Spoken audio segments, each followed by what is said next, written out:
Welcome to this short overview of the JobFlow mobile offline app.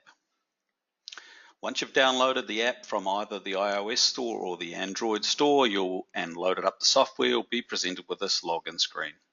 If it's the first time you've logged in, you'll need to enter your username. However, if you click the Remember Username button, that should be the last time you need to enter that information. Just remember that passwords are case sensitive, so we'll put in our password. And we'll also enter in our company name as a domain name. Then we click Login. Once you press the Login button, your data will synchronize with the JobFlow servers and you'll be presented with this task list screen. So to explain the screen, up in the top right-hand corner is a hamburger that will bring down your menu options. My task is the screen we've just been looking at. Create a job only appears if you have supervisor privileges. Synchronize is a manual synchronize if you want to force a synchro with the JobFlow servers.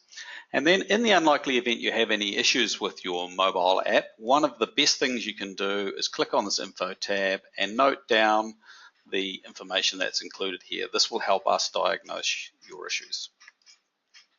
And there's also, if we go back to the hamburger, also a logout screen which also creates a synchronization. Just to be aware, in a normal working day, JobFlow will synchronize every 5 minutes automatically. So returning to our screen, we also have some buttons on the right and the left, and if you move those forward and back, you will be seeing the tasks that are coming up for the coming days and for the days just gone past. As you can see, this one here has a tick in it. That means the task has been completed. This one is a task that hasn't been started, but if I was to start this task, it would then be replaced with an exclamation point. So let's just pick this particular task and we'll get underway. As soon as we click it, we end up in the task details screen. On the timer tab, that's this little tab up here, there are 5 tabs.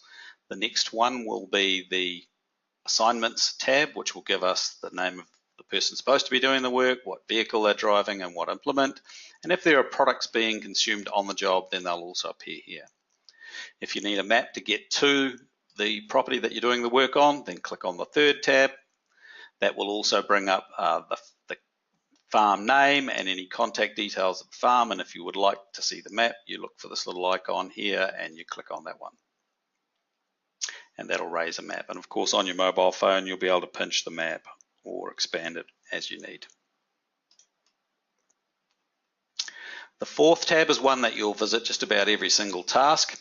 That's because it's the notes tab, and in here you'll have sections for job notes and any site notes as well. So most of the time you will need to look at this particular area before you start the task.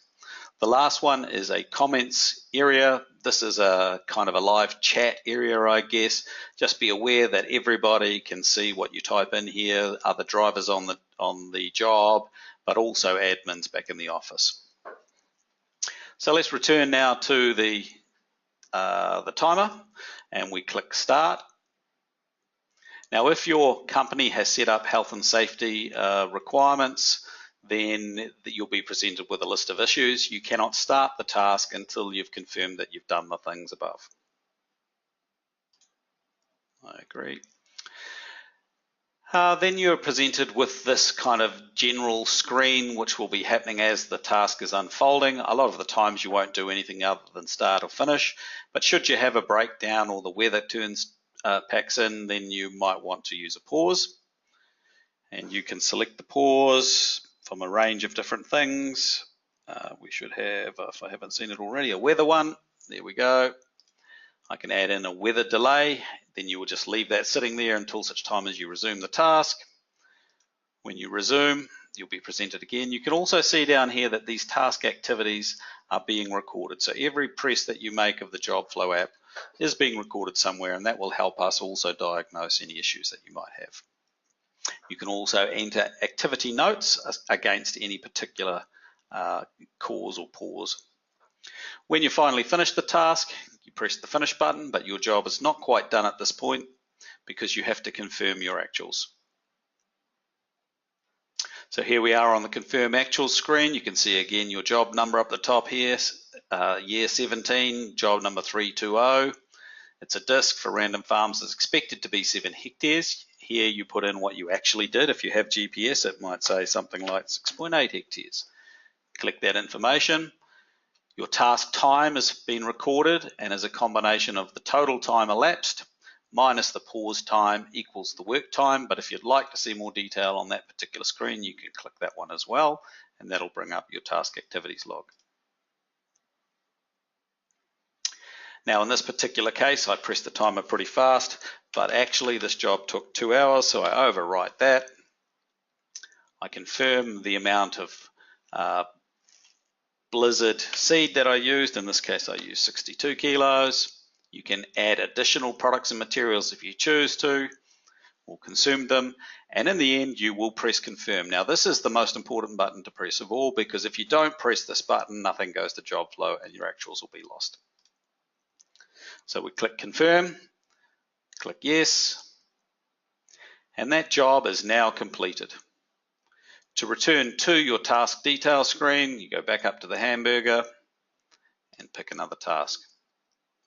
And what you'll see is that task is now marked as complete. And that is pretty much everything you need to know about the mobile app.